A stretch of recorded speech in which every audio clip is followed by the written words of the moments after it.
الحمد لله الذي أمرنا بالاتباع ونهانا عن الابتداع، وأشهد أن لا إله إلا الله الواحد القهار، وأشهد أن محمدا عبده ورسوله النبي المختار.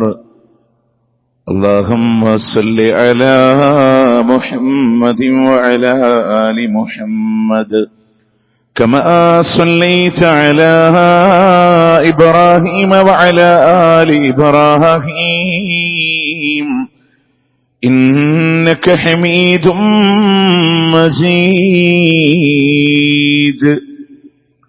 وبارك على محمد وعلى آل محمد كما باركت على إبراهيم وعلى آل إبراهيم إنك حميد مجيد. أما بعد، فإن خير الكلام كلام الله، وخير السنن سنن محمد صلى الله عليه وسلم، وشر الأمور محدثاتها، وكل محدثة بدعة، وكل بدعة ضلالة، وكل ضلالة في النار. يا أيها الذين آمنوا اتقوا الله حق تقاته ولا تموتن إلا وأنتم مسلمون. أعوذ بالله من الشيطان الرجيم. بسم الله الرحمن الرحيم. سبحان الذي أسرى بعبده ليلا من المسجد الحرام إلى المسجد الأقصى الذي باركنا حوله لنريه من آياتنا إنه هو السميع البصير. പ്രിയ സത്യവിശ്വാസികളെ, വിശ്വാസിനികളെ, അല്ലാഹു റബ്ബുൽ ഇസ്സത്തിന്റെ വിധിവിലക്കുകൾ ജീവിതത്തിന്റെ ഇതര മേഖലകളിൽ പാലിച്ചുകൊണ്ട് ജീവിതം മുന്നോട്ട് നയിക്കണമെന്ന് ആദ്യമായി എന്നോടെന്ന പോലെ നിങ്ങളോടും ഓർമ്മപ്പെടുത്തുകയാണ്, വസിയത്ത് ചെയ്യുകയാണ്. മഹാനായ മുഹമ്മദുർ റസൂലുള്ളാഹി സ്വല്ലല്ലാഹു അലൈഹി വസല്ലം അഷ്റഫുൽ ഖൽഖാൻ, സൃഷ്ടികളിൽ ഏറ്റവും ശ്രേഷ്ഠനാണ്. ചേതന അചേതന വസ്തുക്കളെ, മാനവരാശി മാത്രമല്ല, അല്ലാഹു സുബ്ഹാനഹു വ തആല ലോകത്ത് എന്തെല്ലാം സൃഷ്ടിച്ചിട്ടുണ്ടോ അതിലൊക്കെ ഏറ്റവും ശ്രേഷ്ഠനാണ് മഹാനായ മുഹമ്മദുർ റസൂലുള്ളാഹി സ്വല്ലല്ലാഹു അലൈഹി വസല്ലം. അമ്പിയാക്കളിൽ ശ്രേഷ്ഠനാണ്. അബുൽ ബഷർ ആദം അലൈഹിസ്സലാത്തു വസ്സലാം ഒരു ശ്രേഷ്ഠനായ പ്രവാചകന്റെ പിതാവാണെന്നാണ്. നോക്കേ, പിതാവിന്റെ മകൻ പിതാവിനേക്കാൾ വലിയ നേതാവായി വരുന്ന ഒരു സ്ഥാനം അല്ലാഹു തആല കൊടുത്തിട്ടുണ്ട് ആ പ്രവാചകനെ. എന്നാൽ നമ്മൾ മനസ്സിലാക്കേണ്ടത്, ആ മഹാനായ പ്രവാചകൻ സല്ലല്ലാഹു അലൈഹി വസല്ലമയെ മക്ക എന്ന് പറയുന്ന നാട്ടിൽ നിന്ന് പുറത്താക്കണം എന്നൊരു വിഷയം ഉന്നയിച്ചുകൊണ്ട് കടന്നു വന്ന മക്കയിലെ മുശ്രിക്കുകളും അവിടുത്തെ പ്രമാണിമാരും, അവരുടെ മുന്നിൽ ആ പ്രവാചകൻ സല്ലല്ലാഹു അലൈഹി വസല്ലമയോട് ആശ്വാസത്തിന്റെ വചനങ്ങൾ അവതരിപ്പിച്ച അല്ലാഹ് സൂറത്തു ശറഹ്, അലം നശ്റഹ് ലക സദ്റക്, അല്ലാഹു തആല ഒരുപാട് സമാധാനങ്ങളെ ആ പ്രവാചകന് കൊടുക്കുമ്പോ, നാട്ടിൽ നിന്ന് പുറത്താക്കണമെന്ന് പറഞ്ഞവരോട് ആ പ്രവാചകനെയും കൊണ്ട് 7 ആകാശങ്ങളും കടന്ന് സിദ്റത്തുൽ മുൻതഹായും കടന്ന് സ്വർഗം വരെ ആകാശാരോഹണം നടത്തിച്ച അല്ലാഹു സുബ്ഹാനഹു വ തആല ഒരു അത്ഭുതം ലോകത്തിന്റെ മുന്നിൽ സമ്മാനിച്ചു. നബി സല്ലല്ലാഹു അലൈഹി വസല്ലമയുടെ മുഅ്ജിസത്തുകളിലെ ഏറെ ശ്രദ്ധേയമായ ഒന്നാണ്. പലപ്പോഴും നമ്മുടെ ആളുകളൊക്കെ പറയും അതൊരു സ്വപ്നമാണ് എന്ന് പറയുന്ന ആളുകളുണ്ട്. സ്വപ്നമാണെങ്കിൽ അതിന് മുഅ്ജിസത്ത് പറയേണ്ട ഒരു ആവശ്യകത പോലും ഉന്നയിക്കപ്പെടുന്നില്ല. മാത്രമല്ല വിശുദ്ധ ഖുർആൻ ഉപയോഗിച്ച പദം പോലും സുബ്ഹാനല്ലദീ അസ്റാ ബിഅബ്ദിഹി, തന്റെ അടിമയെ കൊണ്ട് അബദനെ കൊണ്ട് രാപ്രയാണം നടത്തിച്ചവനാണ് അല്ലാഹു സുബ്ഹാനഹു വ തആല എന്നാണ് അള്ളാഹുവിന്റെ ഖുർആൻ പോലും എടുത്തുദ്ധരിച്ചിട്ടുള്ളത് എന്നുള്ളതാണ്. മാത്രമല്ല ആ പ്രവാചകന്റെ ആകാശാരോഹണം നടന്നത് റജബ് 27 എന്ന് വാദമുന്നയിക്കുന്ന ആളുകളുമുണ്ട്. അത് റജബിനാണ്, റമദാനിനാണ്, ഷഅബാനിനാണ്, പല അഭിപ്രായ വ്യത്യാസങ്ങളും കാണാം. റജബ് എന്ന് തീർത്തി പറയുന്നവരോട് മഹാനായ ശൈഖുൽ ഇസ്ലാം ഇബ്നു തൈമിയ്യ റഹിമഹുല്ലാ, ഇബ്നു ഹജറുൽ അസ്കലാനി, ഇമാം സുബക്കി തുടങ്ങിയ പ്രഗത്ഭരായ ആളുകളൊക്കെ പറഞ്ഞത് വഹിയ കദിബുൻ, അത് കളവാണ്. റജബിലാണ് എന്ന് വ്യക്തമാക്കി പറയാൻ അതിന് വ്യക്തമായ തെളിവുകളൊന്നുമില്ല. പക്ഷേ ആളുകൾ, ഒരുപക്ഷെ ചില ആളുകൾ ഇന്നേ ദിവസം നോമ്പെടുക്കുന്ന ആളുകളുണ്ട് റജബ് 27 തെറ്റിദ്ധരിച്ചിട്ട്. ഇനി നാളെയാണ് റജബ് 27 എന്ന് പറഞ്ഞ് നാളെ മിഅറാജിന്റെ നോമ്പ് എന്ന് പറഞ്ഞ് നോമ്പെടുക്കുന്ന ആളുകളെയും കാണാൻ പറ്റും. പക്ഷെ നമ്മൾ മനസ്സിലാക്കേണ്ടത് റജബ് 27 നടന്നത് എന്ന ആധികാരികമായ രേഖയില്ല. അന്ന് പ്രത്യേകമായ നോമ്പില്ല, അത് ഇൻഷാ അല്ലാഹ് നമുക്ക് പറയാം. പക്ഷേ മിഅറാജ് എന്ന് പറയുന്നത്, ഇസ്രാ എന്ന് പറയുന്നത് സത്യമാണ്, യാഥാർത്ഥ്യമാണ്, അതിൽ സംശയമില്ല. ഒരുപാട് ദൃഷ്ടാന്തങ്ങളെ മുന്നിൽ വെച്ച് അല്ലാഹു സുബ്ഹാനഹു വ തആല ജിബ്രീൽ അലൈഹിസ്സലാത്തു വസ്സലാമിനെ പറഞ്ഞേക്കുകയും പ്രവാചകന്റെ നെഞ്ചു പിളർന്നു എന്നുള്ള ശഖുസ്വദർ, ചെറിയ കുട്ടിയായിരിക്കെ ഒരു സമയത്ത് പ്രവാചകന്റെ നെഞ്ചു പിളരുന്ന അമാനുഷികത നടക്കുന്നുണ്ട്. മറ്റൊന്ന് മിഅറാജിന്റെ വേളയിലാണ് പ്രവാചകന്റെ ഹൃദയം കഴുകിയെന്നും സ്വർണത്തിന്റെ തളികയിലൂടെ അവിടെ ഹദീസുകളിലൂടെ കാണാം, മുംതലിഅൻ ബിഹിക്മത്തിൻ വ ഈമാൻ, ഈമാനും ഹിക്മത്തും നിറച്ചൊരു തളിക കൊണ്ടുവന്ന പ്രവാചകന്റെ ഹൃദയം കഴുകി, അതാ ഹൃദയത്തിലൂടെ നിറച്ചു എന്ന് അല്ലാഹു അഅലം. ഏതു രൂപത്തിലെന്ന് വർണ്ണിക്കാനും നമുക്കറിയില്ല. പക്ഷേ അതൊരു യാഥാർത്ഥ്യമാണ്, അതൊരു ഹക്കാണ്. അവിടുന്ന് പ്രവാചകൻ സല്ലല്ലാഹു അലൈഹി വസല്ലമക്ക് ബുറാഖ് എന്ന് പറയുന്ന ഒരു വാഹനത്തെ കൊണ്ടുവന്നു എന്നുള്ളതാണ്. തൂവെള്ള നിറമുള്ള, അത് കഴുതയല്ല, കോവർ കഴുതയല്ല, ഒരു പ്രത്യേക വാഹന മൃഗമാണ്. ആളുകളൊക്കെ അതിനൊരു സ്ത്രീയുടെ തലയും ഒരു കുതിരയുടെ ശരീരവും 2 ചിറകുമൊക്കെയായി വീടിന്റെ മുന്നിലൊക്കെ ഫോട്ടോ തൂക്കിയിരുന്നൊരു കാലഘട്ടങ്ങളൊക്കെ ഉണ്ടായിരുന്നു. ഇന്നതാണ് ആ മൃഗമെന്ന് അവിടെയും പറഞ്ഞിട്ടില്ല. അവിടുന്ന് മഹാനായ പ്രവാചകൻ സല്ലല്ലാഹു അലൈഹി വസല്ലമ യാത്ര പോകണു. പ്രവാചകന്റെ ഇസ്രാ നടക്കുന്ന അത്ഭുതങ്ങൾ നടക്കാൻ വിശുദ്ധ ഖുർആനിലെ 17-ാം അധ്യായം സൂറത്ത് ഇസ്രാഇന്റെ 1-ാമത്തെ ആയത്തിൽ തന്നെ അല്ലാഹ് പറയുന്നുണ്ട്, സുബ്ഹാനല്ലദീ അസ്റാ ബിഅബ്ദിഹി ലൈലൻ മിനൽ മസ്ജിദിൽ ഹറാം ഇലൽ മസ്ജിദിൽ അഖ്സല്ലദീ ബാറക്നാ ഹൗലാ. ആ പ്രവാചകനെ കൊണ്ട് രാപ്രയാണം നടത്തിച്ച അല്ലാഹു തആല സുബ്ഹാന, അവൻ എത്രയോ പരിശുദ്ധനാണ്. ഒരത്ഭുതത്തെ വിളംബരം ചെയ്യാനാണ് സുബ്ഹാന അങ്ങനത്തെ വാക്കുകൾ ഉപയോഗപ്പെടുത്തുക. രാപ്രയാണം നടത്തിച്ച അല്ലാഹ്, അതായത് മക്കയിലെ മസ്ജിദുൽ ഹറമിൽ നിന്നും മസ്ജിദുൽ അഖ്സായിലേക്ക് 1 മാസത്തെ വഴിയാത്ര ദൂരമുണ്ട്. പ്രവാചകൻ സല്ലല്ലാഹു അലൈഹി വസല്ലം ഒരു രാത്രിയിലൂടെ കടന്നു വരികയാണ്. അവിടെ നമ്മൾ അറിയേണ്ടത്, ആ പ്രവാചകന് ആകാശാരോഹണത്തിന് മുമ്പ് അല്ലാഹു തആല രാപ്രയാണം നടത്തിച്ചതിലെ ഹിക്മത്താണ്. കാരണം അന്ന് മക്കയിലുണ്ടായിരുന്ന പല ആളുകൾക്കും മസ്ജിദുൽ അഖ്സയെ അറിയാം, ബൈത്തുൽ മഖ്ദിസ് അറിയാം, അതിന്റെ പരിസരങ്ങൾ അറിയാം. എന്നാൽ മുഹമ്മദുർ റസൂലുള്ളാഹി സ്വല്ലല്ലാഹു അലൈഹി വസല്ലം എന്ന പ്രവാചകൻ അവിടെ പോയിട്ടില്ല എന്ന യാഥാർത്ഥ്യവും ആ നാട്ടുകാർക്കറിയാം.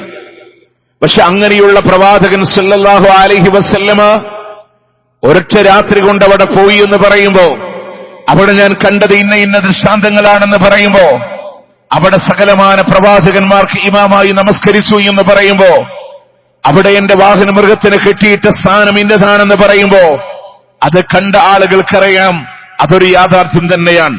എന്നാൽ അവർ കാണാത്ത 2ാമത്തെ ദൃഷ്ടാന്തങ്ങളെ ഈ കണ്ട പ്രവാചകനാണ് ഇനി കാണാത്തതിനെ പറയുന്നത് എന്ന അത്ഭുതങ്ങളും അതിന്റെ പിന്നിലൂടെ കടന്നു വരുന്നു എന്നുള്ളതാണ്. ഇനി പ്രിയമുള്ളവരെ, മാത്രമല്ല അതുമായി ബന്ധപ്പെട്ട മസ്ജിദുൽ അഖ്സായിലെത്തി അവിടെ നിന്ന് പ്രവാചകൻ മിഅറാജിനെ കൊണ്ടുവരപ്പെട്ടു എന്നുള്ളതാണ്. കയറിപ്പോകാനുള്ള ഒരു രൂപമാണ് അവിടെ അല്ലാഹു തആല പറഞ്ഞത് വഊതീത്, എനിക്ക് വേണ്ടി കൊണ്ടുവരപ്പെട്ടു മിഅറാജ്. അവിടെ പ്രവാചകൻ ആകാശാരോഹണങ്ങൾ നടത്താൻ അതിലും ഒരുപാട് ദൃഷ്ടാന്തങ്ങളുണ്ട്. പ്രിയമുള്ളവരെ, അവിടെയാണ് ഒന്നാം ആകാശത്തിലേക്ക് ജിബ്രീൽ അലൈഹിസ്സലാമിന്റെ കൂടെ കടന്നു വരുമ്പോ ഒന്നാം ആകാശത്തിന്റെ കമാനങ്ങളിലൂടെ ചോദ്യം വരുന്നുണ്ട്, ആരാണ്? അവിടുന്ന് പറഞ്ഞു, അന ജിബ്രീൽ, ഞാൻ ജിബ്രീലാണ്. എന്റെ കൂടെയുള്ളത് ആരാണെന്നറിയോ? മുഹമ്മദുർ റസൂലുള്ളാഹ്, അല്ലാഹുവിന്റെ പ്രവാചകനാകുന്ന റസൂലാണെന്ന് പറയുമ്പോ മർഹബൻ ബിഹി നിഅമൽ മജീഉ വജാഅ, സ്വാഗതമുണ്ട്, സ്വാഗതമുണ്ട്, ഇത്ര നല്ല ആളാണ് വന്നിരിക്കുന്നത്.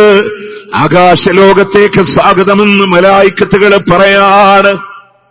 കാരണം അവർ മാനവരാശിയുടെ മാത്രം നേതാവല്ല, ആ മലായിക്കത്തുകൾക്ക് വരെ നേതാവാണ് മുഹമ്മദുർ റസൂലുള്ളാഹി സ്വല്ലല്ലാഹു അലൈഹി വസല്ലം. അതുകൊണ്ട് അല്ലാഹുവിന്റെ ഹബീബിനോട് സ്വാഗതം പറയുന്നുണ്ട്. മാത്രമല്ല വീണ്ടും അവിടെ നിന്ന് പറയുന്നുണ്ട്, ഓരോ ആദം നബി അലൈഹിസ്സലാമിനെ കാണുകയാണ് അബൂന അബുൽ ബശർ ആദം അലൈഹിസ്സലാമിനെ കാണുമ്പോ മർഹബൻ അഹ്ലൻ വസഹ്ലൻ ലിബ്നി, എന്റെ മകന് സ്വാഗതമെന്ന് ആദം നബി പറയുന്നുണ്ട്. നിഅമൽ ലിബ്നി അൻതാ, നിഅമൽ ലിബ്നു അൻതാ, എന്റെ എത്ര നല്ല അനുഗ്രഹീതനായ പുത്രനാണ് താങ്കളെന്ന് അള്ളാഹുവിന്റെ പ്രവാചകൻ സല്ലല്ലാഹു അലൈഹി വസല്ലമയെ സംബന്ധിച്ച് അവിടുന്ന് ആദം നബി പറയുന്നുണ്ട്. പിന്നീടുള്ള ആകാശാരോഹണങ്ങളിലൂടെ ഇദ്രീസ് അലൈഹിസ്സലാമിനെ കാണുന്നുണ്ട്, യഹ്യാ നബിയെ, യൂസുഫ് അലൈഹിസ്സലാമിനെ, മൂസ അലൈഹിസ്സലാമിനെ, അങ്ങനെ പല പ്രവാചകന്മാരെ ആകാശത്തിന്റെ പല തട്ടുകളിലൂടെ കാണുന്നു. ആ നബിമാരൊക്കെ സ്വാഗതം ചെയ്തു. നിഅമൻ നബിയ്യു സ്വാലിഹ് വൽ അഖു സ്വാലിഹ്, എത്ര അനുഗ്രഹീതനായ സ്വാലിഹായ പ്രവാചകനാണ്, എത്ര സ്വാലിഹായ സഹോദരനാണ് എന്ന് പറഞ്ഞ ഓരോ നബിമാരും അള്ളാഹുവിന്റെ പ്രവാചകൻ സല്ലല്ലാഹു അലൈഹി വസല്ലമയെ സ്വാഗതം ചെയ്യുകയാണ്.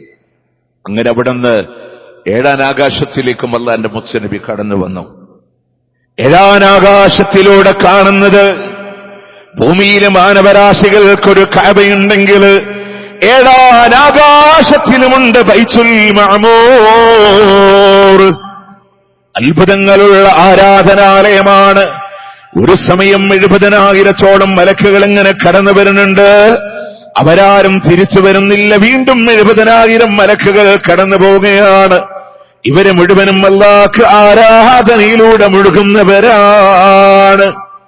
ആ ബൈത്തുൽ മഅമൂറിനോട് ചാരിയിരിക്കുന്ന ഒരു പ്രവാചകനുണ്ട്, ഖലീലുല്ലാഹി ഇബ്രാഹിം അലൈഹിസ്സലാം.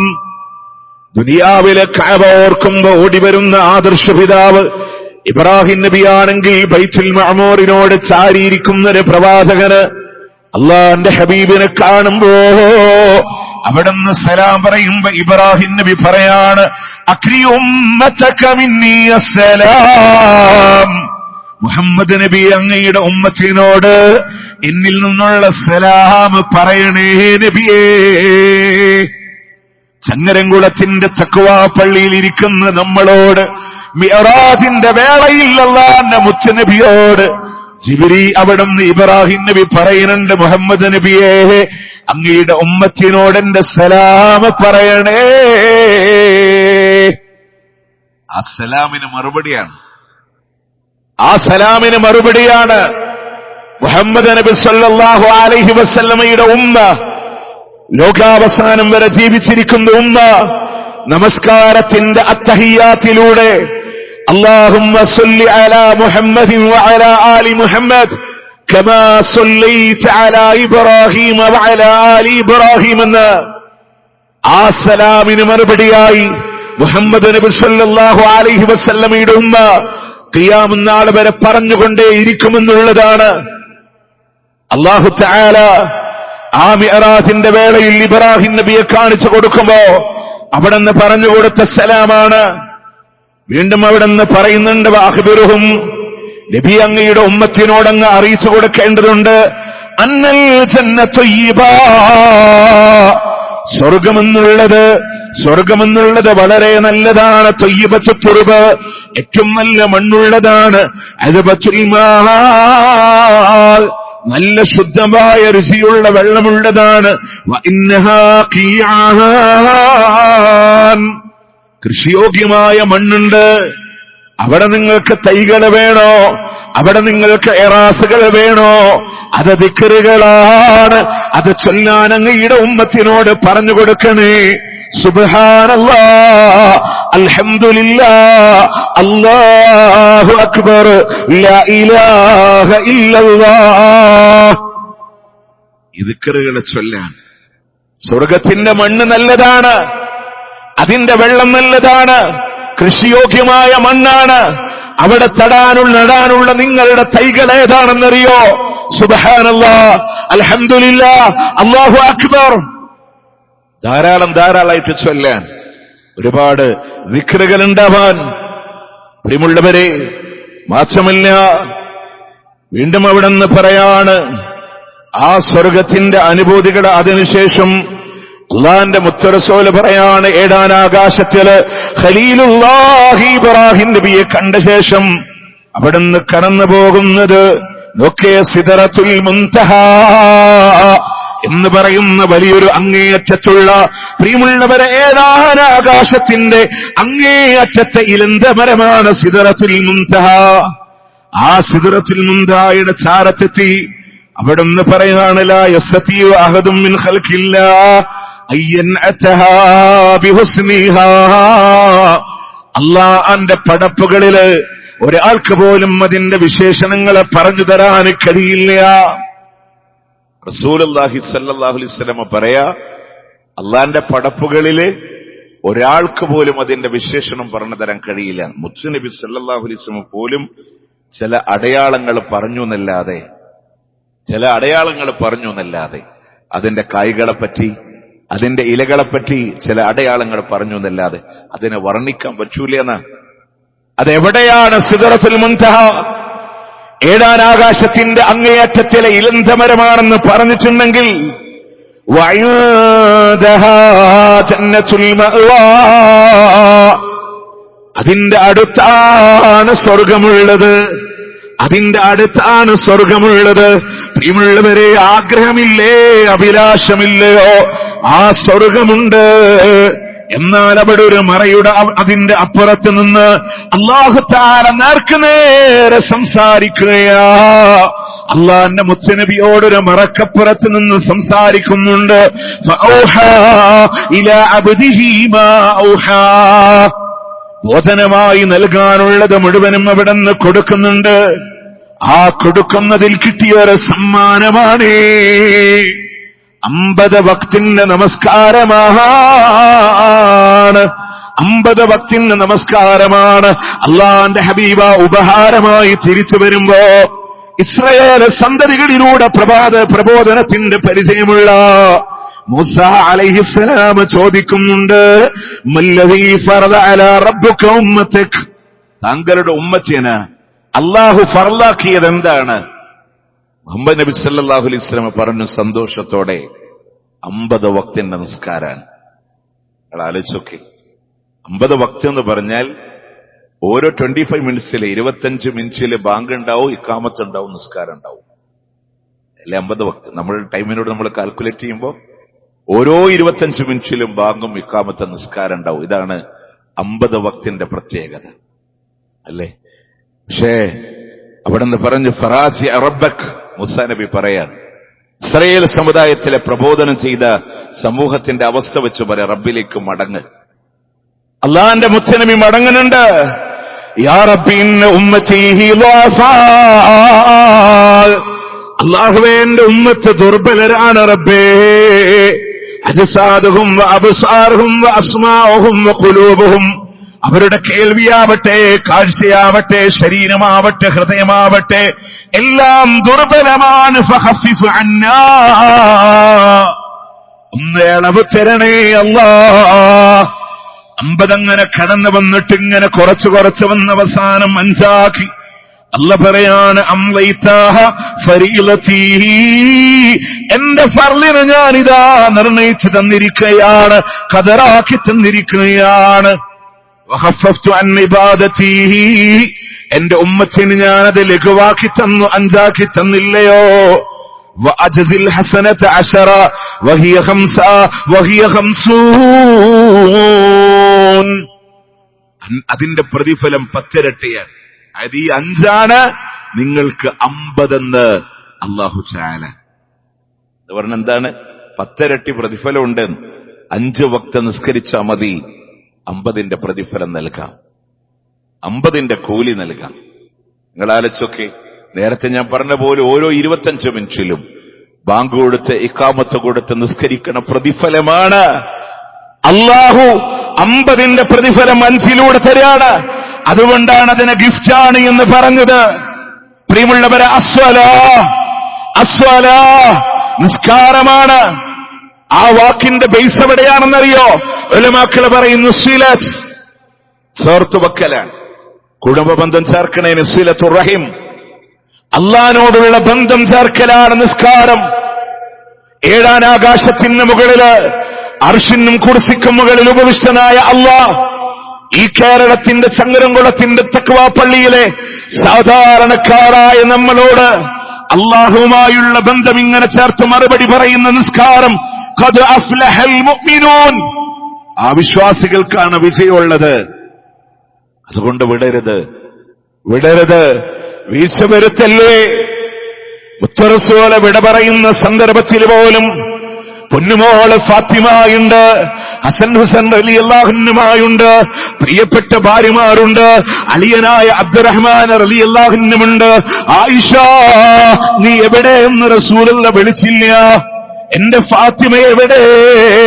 എന്റെ പ്രിയപ്പെട്ട ഭാര്യമാരെവിടെ? ഹസനേ ഹുസൈനേ, ഉപ്പുപ്പാന്റെ കവളിനോടൊരു ചുംബനം നൽകുമോ എന്ന് പറഞ്ഞില്ല. അള്ളാന്റെ ഹബീബ് വിളിച്ചത് ഉമ്മത്തി ഉമ്മത്തി അസ്സലാ, നിസ്കാരത്തിന്റെ കാര്യമൊന്ന് ഗൗരവത്തോടുകൂടെ കാണണേ. മിഅ്റാജിന്റെ ഗിഫ്റ്റാണ്.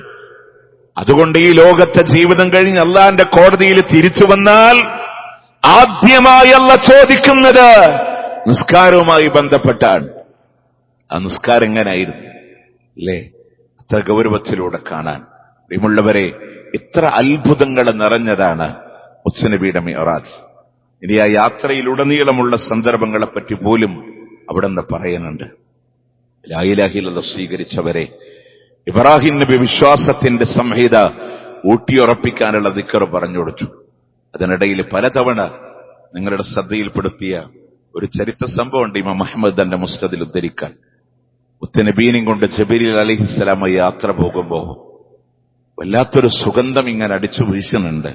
അവിടെ ചോദിച്ചു, ജിബ്രീലേ, നല്ല പരിമളുണ്ടല്ലോ ജിബ്രീലേ. ജിബ്രീൽ പറഞ്ഞു, റസൂലേ, മൂസാ നബിയുടെ ഉമ്മത്തിൽപ്പെട്ട ഫിറൗനിന്റെ കൊട്ടാരത്തിൽ ഒരു ജോലിക്കാരി മാഷിത്ത, അവരുടെ ഖബറിൽ നിന്നാണ് പറഞ്ഞു. എനിക്ക് തോന്നുന്നു ഈ മിമ്പറിൽ തന്നെ 2 പ്രാവശ്യം ഞാനത് സൂചിപ്പിച്ചിട്ടുണ്ട്. പക്ഷെ നമ്മുടെ മനസ്സിനൊന്ന് തൊട്ടുണർത്താൻ വേണ്ടി പറയാം. ഹൃദയം വെന്തിട്ടല്ലാതെ കേൾക്കാൻ പറ്റൂല. ലാ ഇലാഹ ഇല്ലല്ലാഹ് സ്വീകരിച്ചതിന്റെ പേരിൽ ഫിറൗനിന്റെ മകളുടെ മുടി ചീകി കൊടുക്കുമ്പോ ചീർപ്പ് താഴെ വീണ് അതിങ്ങെടുക്കുമ്പോ ബിസ്മില്ലാഹ് എന്ന് പറഞ്ഞതിന്റെ പേരിൽ ഫിറൗനിന്റെ മോള് ചോദിച്ചു, എന്റെ വാപ്പാന്റെ പേരല്ലേ പറഞ്ഞ്, എന്റെയും നിന്റെയും നിന്റെ പിതാവിന്റെയും രക്ഷിതാവായ അല്ലാഹ്. ഫിറൗന് വന്നു, പരിവാരങ്ങൾ വന്നു. കൊട്ടാരത്തിൽ മാഷിത്ത മൂസാ നബിയിൽ ആ മൂസ പറഞ്ഞ റബ്ബിൽ വിശ്വസിച്ചു എന്നാണ്. ഞാനല്ലേ നിന്റെ റബ്ബ്? അവർ പറഞ്ഞു, ഒരിക്കലും അല്ല, അല്ലാഹുവാൻ. ബക്കറിയ, പശുവിന്റെ ആകൃതിയിലൂടെയുള്ള ഒരു പാത്രത്തിൽ എണ്ണ പോലെ തിളപ്പിക്കുകയാണ്.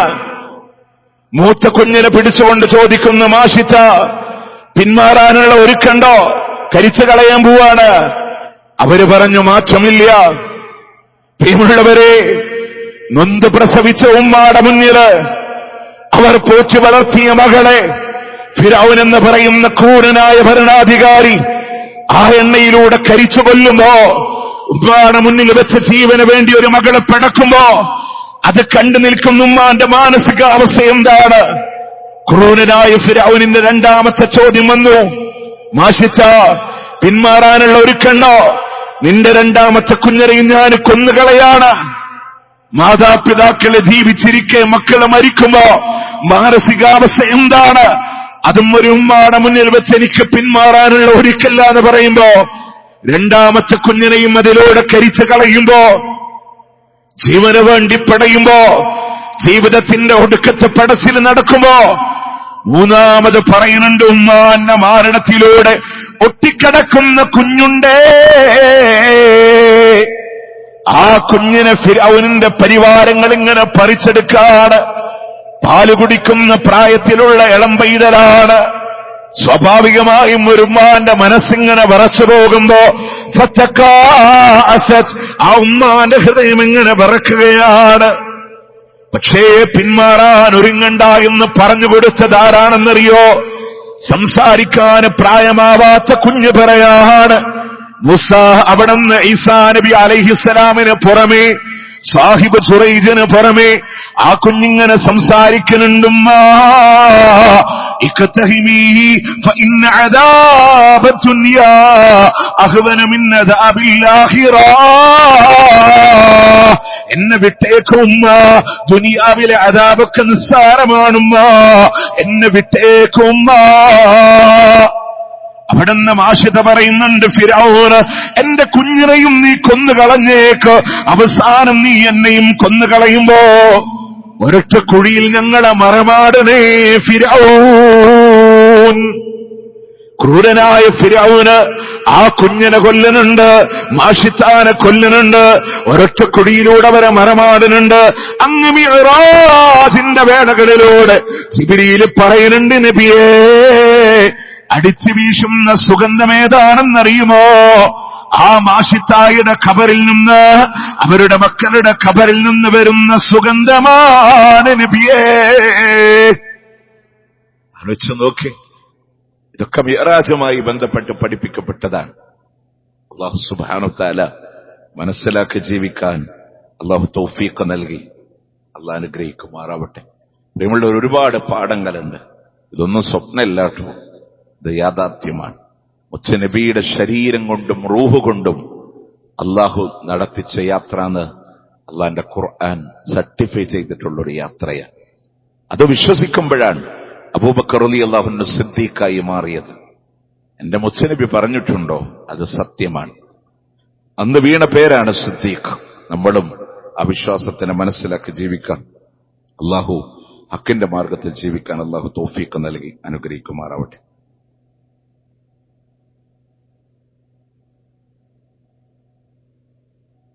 الحمد لله رب العالمين والعاقبة للمتقين ولا عدوان إلا على الظالمين. صلي وسلم على رسوله النبي الكريم وعلى آله وصحبه أجمعين. أما بعد اتقوا الله يا عباد الله. അള്ളാഹുവിനെ സൂക്ഷിച്ചുകൊണ്ട് ജീവിക്കണമെന്ന് ഒരിക്കൽ കൂടി ഓർമ്മപ്പെടുത്തുകയാണ്, വസിയത്ത് ചെയ്യുകയാണ്. മിഅ്റാജുമായി ബന്ധപ്പെട്ട് മുത്തുനബിക്ക് ആകാശത്തിലെ അത്ഭുതങ്ങളെ കാണിച്ചു കൊടുക്കുമ്പോ, സ്വർഗം കാണിച്ചു കൊടുക്കുമ്പോ മുത്തുനബി പറയുന്നുണ്ട്, എനിക്കവിടെ സുന്ദരമായൊരു പുഴയും കാണിച്ചു തന്നു എന്നാണ്. വഉദ്ഖിൽതുൽ ജന്ന, എനിക്ക് സ്വർഗം തന്നെ കാണിക്കപ്പെട്ടു. ഫൈദാ ഫീഹ ഹബാഇലുൽ ലുഅ്ലുഅ, അവിടെ മുത്തിന്റെ മണൽ പരപ്പുകളുള്ള സുന്ദരമായ പ്രദേശം. ഫൈദാ തുറാബുഹൽ മിസ്ക്, അതിലെ മണ്ണ് പോലും മിസ്കാണ്. മാത്രമല്ല ഹഫതാഹു ഖുബ്ബത്തുൻ, അതിന്റെ ഇരുഭാഗങ്ങളിലുമായി കുബ്ബയുണ്ട്. മിൻ ദർരിൽ മുജവ്വഫി അലൈഹി ഖസ്റും മിൻ ലുഅ്ലുഅ വസബർജത്ത്, അവിടെ കാണാൻ പറ്റും ആ കുബ്ബ ഉള്ളിങ്ങനെ പൊള്ള പോലെ കാണപ്പെടുന്ന അതിന്റെ കുബ്ബ, അതിലെ മുത്തുകളാണ്. അതുപോലെ തന്നെ മരതകങ്ങളും പവിഴങ്ങളും പതിപ്പിച്ചിട്ടുള്ള മനോഹരമായ ആ ഉള്ള പൊള്ളയായിട്ടുള്ള കുബ്ബ പോലെ കാണപ്പെടുന്ന ആ സുന്ദരമായ പുഴയുണ്ട്.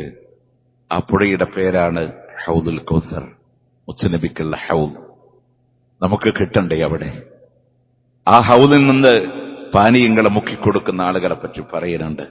പക്ഷെ നമ്മൾ മനസ്സിലാക്കേണ്ടത്, അതിൽ നിന്ന് ആട്ടി ഓടിക്കപ്പെടുന്ന ഒരു വിഭാഗമുണ്ട്. ഈ മിഅ്റാജിന്റെ പേര് പറഞ്ഞ്, റജബിന്റെ പേര് പറഞ്ഞ് നടക്കുന്നവരൊക്കെ മനസ്സിലാക്കേണ്ടതാണ്, അതിൽ നിന്ന് ആട്ടി ഓടിക്കുന്ന ആളുകളുണ്ടെന്ന്. ഒരുപാട് വിശേഷണങ്ങളുണ്ട് ആ പാനീയത്തിന്. ഒരിക്കൽ കുടിച്ചവന് ദാഹമില്ലാത്ത, പ്രിയമുള്ളവരെ, 50,000 വർഷങ്ങളുടെ ദൈർഘ്യമുള്ള പരലോകത്തിന്റെ നിൽപ്പില് അള്ളാന്റെ മുത്ത് റസൂൽ ആ അരുവിയിൽ നിന്ന് വരുന്ന ജലമാണ് തന്റെ ഉമ്മത്തിന് വേണ്ടി കോരിക്കൊടുക്കുന്നതെങ്കിൽ ഉണ്ടോ? ആ സ്വർഗത്തിന്റെ അത്ര മനോഹരമായ അതിന്റെ അരുവിയിൽ നിന്നൊഴുകി വരുന്ന പാനീയമാണ് ഹൗദുൽ കൗസർ എന്ന് പറയുന്ന അസുന്ദരമായ പാനീയം. ചില ആളുകളെ കാണുമ്പോൾ യഅരിഫൂനനി വഅരിഫുഹും, അവർക്ക് എന്നെ അറിയാം, എനിക്ക് അവരെയും അറിയാം. പക്ഷെ അല്ലാഹ് മറയിടും, എന്റെ ഉമ്മച്ചാണ്, എനിക്ക് കൊടുക്കാനുള്ള എന്റെ ഉമ്മച്ചാണ്.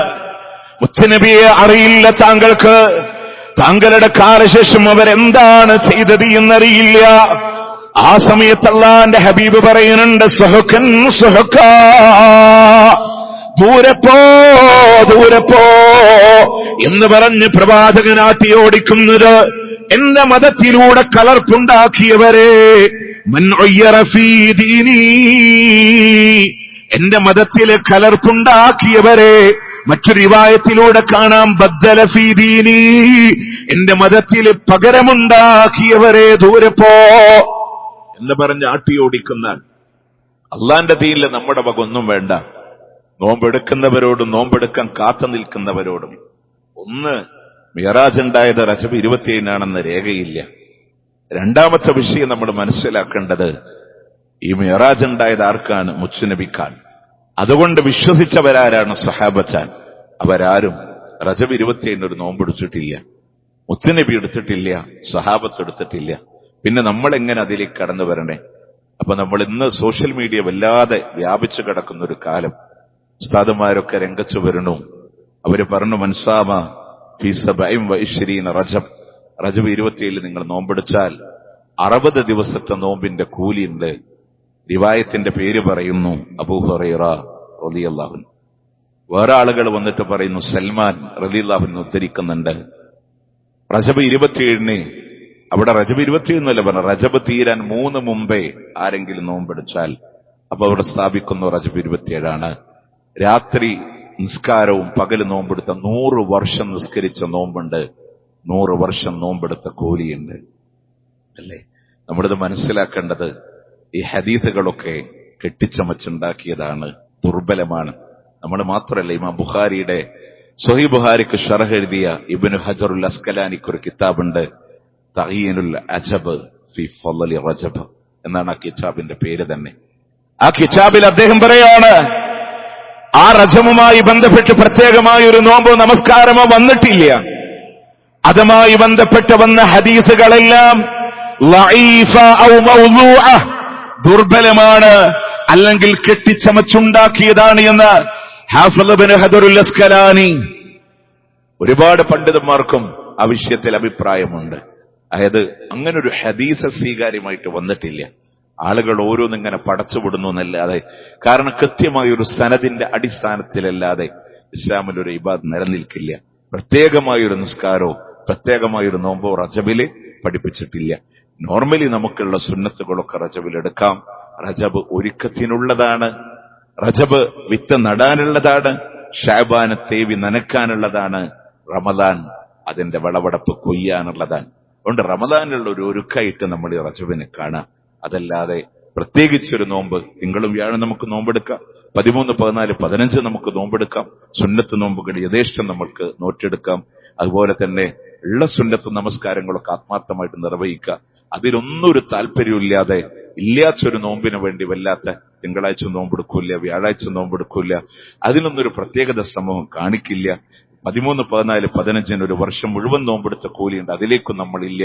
പക്ഷെ ഇല്ലാത്തൊരു നോമ്പിന് വേണ്ടിയിട്ടാണ് നമ്മളുടെ മത്സരമെങ്കിൽ നമ്മൾ ശ്രദ്ധിക്കേണ്ടതുണ്ട്. അള്ളാഹു മനസ്സിലാക്കി ജീവിക്കാൻ അള്ളാഹു തൗഫീഖ് നൽകി അള്ളാഹു അനുഗ്രഹിക്കുമാറാവട്ടെ. പ്രിയമുള്ളവരെ, മറ്റൊരു വിഷയം നിങ്ങളുടെ ശ്രദ്ധയിലൊക്കെ പെടുത്താനുള്ള, നമ്മളുടെ പന്നിത്തടത്തിനടുത്ത് ഇൻഷാ അള്ളാഹ് കരിയന്നൂര് സലഫി മസ്ജിദ് ഇൻഷാ അള്ളാഹ് ഇവരുന്ന മറ്റന്നാൾ ഞായറാഴ്ച ഉദ്ഘാടനം ചെയ്യപ്പെടുകയാണ്. ഇന്നത്തെ സാമ്പത്തികമായൊരു കളക്ഷൻ ആ പള്ളിയുടെ പൂർത്തീകരണവുമായി ബന്ധപ്പെട്ടുകൊണ്ടാണ്. എന്ന് പറഞ്ഞാൽ അൽഹംദുലില്ലാഹ് പണികളൊക്കെ ഫിനിഷ് ചെയ്തിട്ടാണ് നമ്മൾ അതിന്റെ ഉദ്ഘാടനത്തിലേക്ക് നമ്മൾ കടക്കുന്നത്. അതിന്റെ പള്ളിയുമായി സൗകര്യങ്ങളുമായി, സിസി ക്യാമറയുമായി, മറ്റുള്ള പള്ളികളിലെ സൗകര്യങ്ങളായി നിലവിലുള്ള ബാധ്യതകളെ ഏകദേശം 3.5 ലക്ഷത്തിന് മേലെ ബാധ്യതയിലാണ് ഉദ്ഘാടനത്തിലേക്ക് കടക്കുന്നത്. ഇൻഷാ അല്ലാഹ് അതിലേക്കുള്ളൊരു സാമ്പത്തികമായി കളക്ഷൻ നമ്മളെ കൊണ്ട് എന്ത് ചെയ്യാൻ പറ്റുമോ എന്നുള്ളത് ഇൻഷാ അല്ലാഹ് അതിന്റെ ഒരു ക്യാമറയാണോ, നമ്മളൊക്കെ വിചാരിക്കുന്നതൊക്കെ അനിവാര്യമാണോ നമ്മൾ ചിന്തിക്കുന്നിടത്ത് ഒരു ദശാബ്ദത്തിന്റെ പുറകിലെ 10 വർഷം പുറകിലെ അവിടെ തൗഹീദ് പ്രസംഗിക്കാൻ വേണ്ടി ഞാൻ തന്നെ കടന്നു വന്നപ്പോ ഇരുട്ടത്ത് നിൽക്കേണ്ടുന്നൊരു സാഹചര്യങ്ങളുണ്ടായി. ഒരാളെ അങ്ങോട്ട് അടുപ്പിക്കാതെ മൈക്ക് സൗണ്ടുകാരൊക്കെ വണ്ടിയിൽ വെച്ച് അവരൊക്കെ ആട്ടി വിടുന്നൊരു സാഹചര്യം, അവരൊക്കെ കാലുമാറുന്നൊരു സാഹചര്യം. പിന്നീട് പുറത്തുനിന്ന് നമ്മൾ കൊണ്ടുവന്ന് അപ്പൊ തന്നെ ക്രമീകരിച്ച് ഒരു ഇരുട്ടത്ത് നിന്നിട്ടാണ് ആദ്യത്തെ സംസാരം നമ്മളവിടെ ആരംഭിച്ചത്. പിന്നീട് അൽഹംദുലില്ലാഹ് ഇന്ന് 70-ലധികം മക്കള് അള്ളാഹുവിന്റെ ദീന് പഠിക്കുന്ന മദ്രസ സംവിധാനത്തിലേക്ക് അതിനെ മാറ്റിക്കൊണ്ടുവന്നു. ഒരുപാട് മേഖലകളിലെ പല തടസ്സങ്ങളും തരണം ചെയ്ത് ആ മക്കളെ ദീന് പഠിക്കുമ്പോൾ അതിനെതിരെ ചില ആളുകൾ കേസ് കൊടുത്ത് ഒരു വീടിന്റെ പുറകിലേക്ക് അതിനെ മാറേണ്ടി വന്നു. അൽഹംദുലില്ലാഹ് 2600 സ്ക്വയർ ഫീറ്റ് മദ്രസയും അതിന്റെ കൂടെ മനോഹരമായ ഒരു പള്ളിയും ജനങ്ങൾക്ക് വേണ്ടി തുറന്നു കൊടുക്കുകയാണ്. അതുകൊണ്ട് ഇൻഷാ അല്ലാഹ് നമ്മളെ കൊണ്ട് കഴിയുന്ന രീതിയിൽ ഏതെങ്കിലും ഒരു മേഖലയിൽ ഒരു സ്വതക്കത്തും ജാരിയായിട്ട് ഇൻഷാ അല്ലാഹ് അവിടുത്തെ സോളാർ സംവിധാനം നമ്മുടെ ഈ പള്ളിയിൽ ഈ പള്ളിയിൽ ജുമഅക്ക് വന്ന ഗൾഫിലെ കച്ചവടം ചെയ്യുന്ന ഒരു സുഹൃത്താണ് ആ സോളാർ മൊത്തമായിട്ട് അദ്ദേഹം ഏറ്റെടുത്തത്. 10-17 കൊല്ലം മുമ്പ് വിട പറഞ്ഞൊരു സുഹൃത്തിന്റെ സ്വപ്നം അദ്ദേഹത്തിന്റെ ഉമ്മയാണ്. ആരാരും മുവഹിദുകളില്ലാത്ത ആ കാലഘട്ടത്തിലെ നാട്ടിലെ ഒരു തൗഹീദിന്റെ പള്ളി വേണമെന്നും നമ്മുടെ മക്കൾ ദീന് പഠിക്കണമെന്ന് ആഗ്രഹിച്ചൊരു സുഹൃത്ത് അദ്ദേഹത്തിന്റെ ഉമ്മ 2.5 ലക്ഷം രൂപയാണ് കൊണ്ടുവന്ന് കൊടുത്ത. അല്ലാഹുവേ സ്വീകരിക്കണേ അല്ലാഹ്. അങ്ങനെ ഒരുപാട് പാവങ്ങളുടെ അധ്വാനങ്ങളും ത്യാഗങ്ങളും അതിലുപരി കാര്യമായി മുതൽ മുടക്കിയ 2 സഹോദരങ്ങളും അവരൊക്കെ നമ്മുടെ ഈ പള്ളിയിൽ പലതവണ ചുമക്ക് ഭാഗവാക്കാവുന്ന സഹോദരങ്ങളാണ്. ഇൻഷാ അല്ലാഹ് അല്ലാഹു അവരിൽ നിന്നൊക്കെ അല്ലാഹു സ്വീകരിക്കട്ടെ. നമുക്കും ഇൻഷാ അല്ലാഹ് നിങ്ങളെ കൊണ്ട് കഴിയുന്ന രൂപത്തിലെ അള്ളാന്റെ മാർഗത്തില് സ്വതക്ക ചെയ്യാൻ നിങ്ങളെ കൊണ്ട് എന്ത് കഴിയോ അത് നിങ്ങൾ നിർവഹിക്കുക. അല്ലാഹു മറ്റൊന്ന ഉദ്ഘാടനം കഴിയുമ്പോൾ 1 രൂപ ബാധ്യത ഇല്ലാത്ത അവസ്ഥയിൽ സന്തോഷത്തോടെ അതിന്റെ ഉദ്ഘാടനം നടക്കണം. അല്ലാഹുവെ സ്വീകരിക്കണേ അല്ലാഹ്, കബൂൽ ചെയ്യണേ അല്ലാഹ്. കത്തിയാടുന്ന നരകത്തിൽ ഞങ്ങളെ കാത്തിരക്ഷിക്കണേ അല്ലാഹ്. ചികിത്സയിലുള്ള നിങ്ങളുടെ സഹോദരങ്ങളുണ്ട്. എല്ലാ വെള്ളിയാഴ്ചയും നമ്മുടെ പള്ളിയിൽ ഈ 1-ാമത്തെ സുഫിലിരിക്കുന്ന സഹോദരൻ ഇപ്പോ ഹോസ്പിറ്റലിൽ സർജറി കഴിഞ്ഞ് കിടക്കാൻ. അല്ലാഹു സുബ്ഹാനഹു വ തആല അദ്ദേഹത്തിന് ശിഫ ആജിൽ നൽകി അല്ലാഹു അനുഗ്രഹിക്കുമാറാവട്ടെ. മറ്റൊരുപാട് ആളുകൾ രോഗത്തിന്റെ പ്രയാസങ്ങളിലൊക്കെ കഴിയുന്ന ആളുകളുണ്ട്. മറ്റു ക്യാൻസർ സംബന്ധമായ രോഗത്തിലൂടെ കഴിയുന്ന ആളുകൾ 1ഉം 2ഉമല്ല, അതിൽ കൂടുതൽ ഇപ്പോ ഈ പള്ളിയിലുണ്ട്. സഹോദരിയുണ്ട്, സഹോദരന്മാരുണ്ട്. നിലവിൽ RCCയുടെ ട്രീറ്റ്മെന്റിൽ നിന്ന് കഴിയുന്ന ആളുകളുണ്ട്. അല്ലാഹുവേ ഇപ്പോ ഖുത്ബ കേട്ടുകൊണ്ടിരിക്കാണ്, ഈ പള്ളിക്കകത്തുണ്ട്. അല്ലാഹുവേ ശിഫ ആജിൽ നൽകി നീ അനുഗ്രഹിക്കണേ അല്ലാഹ്, നീ അനുഗ്രഹിക്കണേ അല്ലാഹ്. ദുനിയാവിലെ പരീക്ഷണങ്ങൾക്ക് പരലോകത്ത് അർഹമായ പ്രതിഫലം നൽകി അനുഗ്രഹിക്കണേ അല്ലാഹ്. اللهم اغفر للمؤمنين والمؤمنات والمسلمين والمسلمات الأحياء منهم والأموات إنك مجيب الدعوات يا قاضي الحاجات. اللهم أعز الإسلام والمسلمين وأذل الشرك والمشركين. اللهم انصر إخواننا المسلمين في فلسطين. اللهم كن لهم نصيرا ولا تكن عليهم. اللهم ارحم موتاهم واشف مرضاهم وتقبل شهداءهم. اللهم افتح المسجد الأقصى. اللهم لا تسلط علينا من لا يرحمنا. اللهم ربنا آتنا في الدنيا حسنة وفي الآخرة حسنة وقنا عذاب النار. ربنا تقبل منا إنك أنت السميع العليم وتب علينا إنك أنت التواب الرحيم واغفر لنا يا غافر المذنبين. وصلى الله على نبينا محمد وعلى آله وصحبه أجمعين.